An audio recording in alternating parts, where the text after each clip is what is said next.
আমি আবারও চলে এসেছি অষ্টমী স্পেশাল একটা নিরামিষ চানা মশলার রেসিপি নিয়ে। তো রেসিপিটা কিভাবে বানালাম সবটাই তোমাদের সাথে শেয়ার করি, চলো। নিরামিষ চানা মশলা করার জন্য যেগুলো লাগবে সেগুলো আগে দেখিয়ে দিই। তো আমি এখানে 250 গ্রাম বড় কাবলি ছোলা নিয়েছি। আর এখানে লাগছে,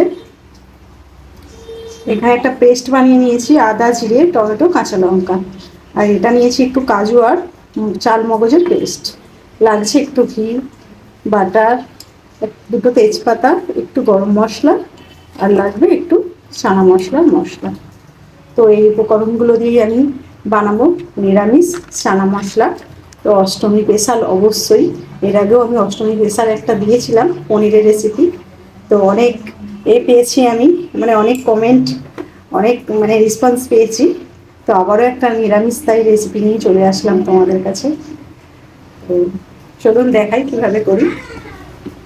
প্রথমেই আমি তেল দিয়ে নেব। তেলের মধ্যে আমি সামান্য ঘি দেব।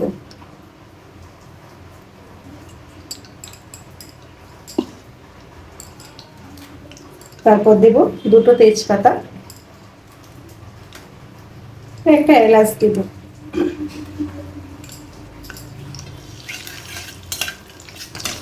এবার দিয়ে দেবো যে পেস্টটা বানিয়েছিলাম সেই পেস্টটা।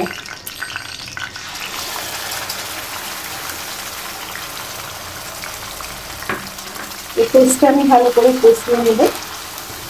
এই তেলের ওপরে আমি একটু সামান্য লঙ্কা গুঁড়ো দেবো। তেলের ওপরে লঙ্কা গুঁড়োটা দিলে কালারটা ভালো আসে, তাই আমি তেলের ওপরে আগে লঙ্কা গুঁড়োটাই দিলাম। তারপরে দেবো সামান্য হলুদ গুঁড়ো,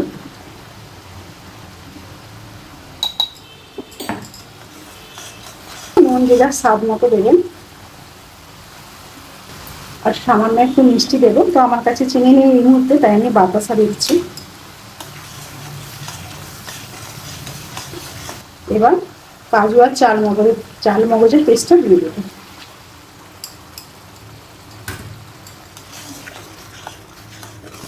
বা ভালো করে কষানো হয়ে গেছে, দেখুন এইভাবে কষিয়ে নিয়েছি, তেলটা ছেড়ে দিয়েছে গা থেকে। তো এবার আমি দেবো সেদ্ধ করে রাখা কাবলি ছোলা। এটা আমি আগে থেকে সেদ্ধ করে নিয়েছিলাম 5টা সিটি দিয়ে প্রেসারে। তো এটা দিয়ে দেবো।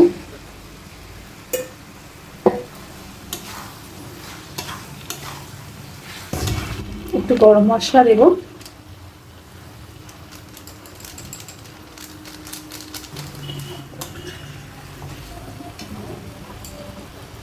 এবার দিয়ে দেবো একটু জল।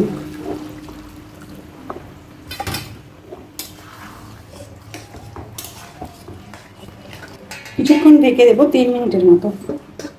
3 মিনিট পর চলে এসেছি।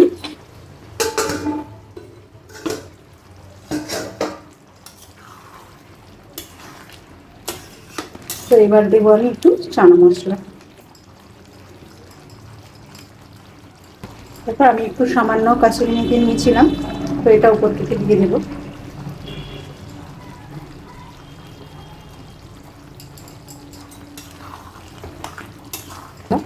তো নামাবার আগে আমি সামান্য বাটার দিয়ে নামাবো।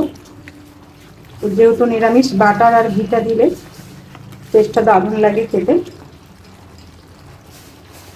রেডি আমার চানা মশলা। তো আমি এবার নামিয়ে নেবো একটা পাত্রে।